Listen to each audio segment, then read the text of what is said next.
Brown Junction, the fashion haven featuring an extensive range of men's, women's, and wedding menswear, jeans, t-shirt, shirts, jackets, caps, shoes, undergarments, silver belts, wallet, watches, perfume, bags, socks, lower, and capri.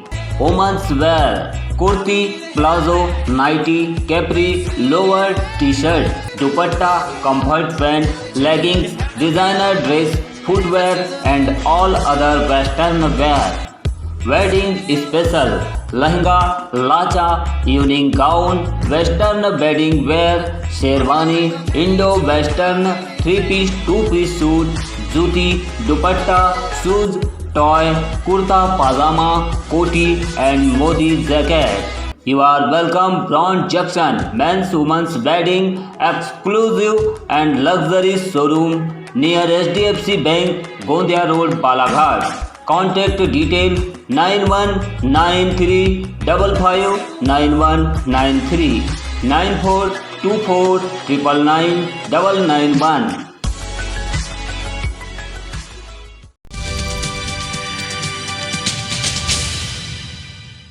जनजाति सुरक्षा मंच के banner तले गुरुवार को प्रधानमंत्री के नाम जिला प्रशासन को ज्ञापन सौंपकर धर्मांतरित आदिवासियों को अनुसूचित जनजाति की सूची से हटाए जाने की मांग की है।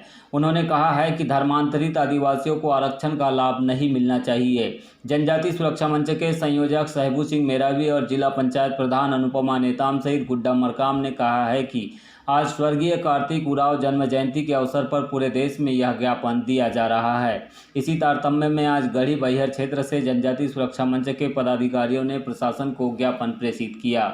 उन्होंने कहा है कि अपनी संस्कृति, रीति रिवाज और परंपरा को बनाए रखने के लिए धर्मांतरित आदिवासियों का आरक्षण खत्म होना जरूरी है, चाहे वह किसी भी धर्म को मानता हो। विषय है धर्मांतर, और धर्मांतर के तहत काफ़ी दिक्कत समाज के अंदर देखने के लिए मिल रहा है, क्योंकि धर्मांतर की स्थिति में बहुत से ऐसे लोग हैं जिनको दोनों साइड से फ़ायदा बेनिफिट आरक्षण का मिल रहा है। और वास्तव में देखा जाए जनजाति समुदाय के जो लोग हैं, वन अंचल, पहाड़ पर्वत, ये सब बसे हुए लोग हैं, इन लोगों को ऐसी स्थिति और ऐसी उनको प्राप्त नहीं हो पाता, आरक्षण से कट जाते हैं, दिक्कत हो जाता है, क्योंकि वो सामने होकर और दोनों पक्ष से वो लोग अपना आरक्षण का वो ले लेते हैं, लाभ लेते हैं। तो हमारा ये धर्मांतर के तहत में जो हैं, तो वास्तव में इनको हमारी इस सूची से हटाया जाए। अनुपमा नेताम ने आदिवासी हिंदू नहीं है जैसे आयोजनक के माध्यम से अलग कोट की मांग करने वाले सवाल पर कहा है कि आदिवासी प्रकृति पूजक जरूर है, लेकिन वे सनातन धर्म के अनुसार राम की भी पूजा करते हैं। कि हम जल जंगल ज़मीन के लिए लड़ने वाले हम लोग हैं, आदिवासी पहाड़ों पर रहने वाले लोग हैं, और ऐसे जगहों पे खनिज संपदाएं और अनेक हमारे, क्योंकि यहाँ पर जल जंगल सभी है, तो उसको देखते हुए आप देखते हैं कि ना सबसे ज़्यादा धर्मांतरण की स्थिति हमारे आदिवासी इलाकों में होती है, और ख़ासकर हम लोग शिक्षा से वंचित रहे हैं।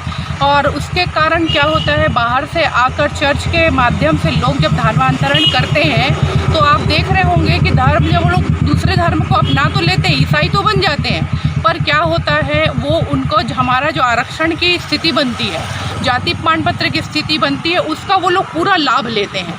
और उसके कारण क्या होता है, हमारा जो आदिवासी समाज है उससे उन आरक्षण की स्थिति से वंचित हो जाता है। इसलिए हमारी एक मांग है, और आज का दिन हम लोगों ने इसलिए चुना क्योंकि आज हमारे कार्तिक उरांव जी का जन्म दिवस है, जिन्होंने यह जनजाति मंच को बनाया, और आदिवासियों के उचित मांग है, रीति रिवाज है, उनकी धार्मिक पद्धतियां हैं, उनको लेकर वो गांव-गांव जाकर हमारे सामाजिक स्थितियों को मजबूत करने का ये बामना प्रयास करते रहे हैं। इसीलिए आज का दिन को हम लोगों ने चुना है। आदिवासियों की ओर से एक प्रखर आवाज़ उठाई जा रही है और दिल्ली तक में आंदोलन हुए कि आदिवासी हिंदू नहीं है, इस बात से कितना इत्तेफाक रखते हैं आप? देखिए, मैं आपको बताना चाहती हूँ, हिंदू अब ये क्या है, हम लोग पर जैसे पुरातन वर्षों से हमारा समाज, क्योंकि जल जंगल में रहने वाला समाज है, और देखिए हम लोग राम जी को मानने वाले लोग हैं, मानते आ रहे हैं, पर ये भी कहीं पर से भी ये नहीं है कि हम प्रकृति पूजक भी हैं। हम दोनों चीज़ों को बैलेंस करते हुए हमारा समाज लगातार बढ़ता हुआ आज तक यहाँ तक पहुँचा है। और प्रकृति पूजक तो हम है ही, बिना क्योंकि साजा के वृक्ष के बिना हम लोगों का कोई काम नहीं होता।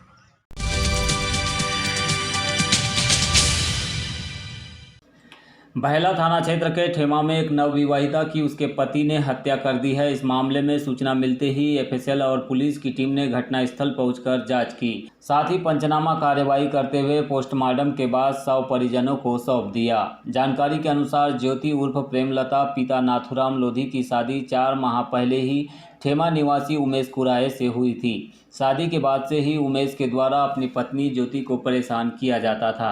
इसी बीच 28 अक्टूबर की रात्रि में उमेश ने अपनी पत्नी की गला घोंटकर हत्या कर दी। इस मामले में पुलिस के द्वारा अपराध पंजीबद्ध कर जांच की जा रही है।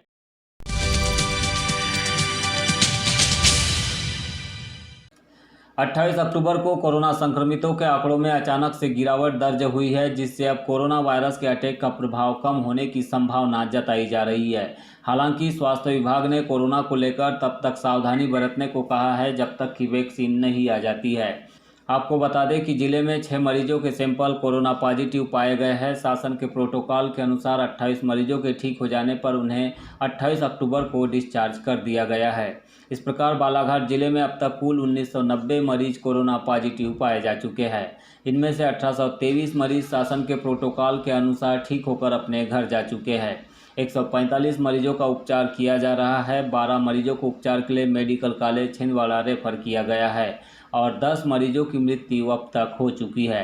अन्य जिलों एवं राज्यों में बालाघाट जिले के 110 व्यक्ति कोरोना संक्रमित पाए गए हैं।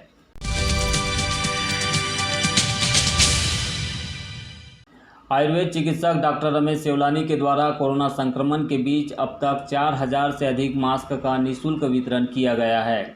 उनके द्वारा अब अपने क्लिनिक के माध्यम से भी रोजाना 20 से 30 मास्क निःशुल्क प्रदान किए जा रहे हैं। आपको बता दें कि डॉक्टर सेवलानी आयुर्वेद चिकित्सक के तौर पर जिले में ही नहीं अपितु जिले के बाहर भी ख्याति लब्ध है। उनके द्वारा कोरोना संक्रमण के बीच भी विभिन्न बीमारियों और बुखार पीड़ित मरीजों का रोजाना सावधानी के साथ इलाज किया जा रहा है।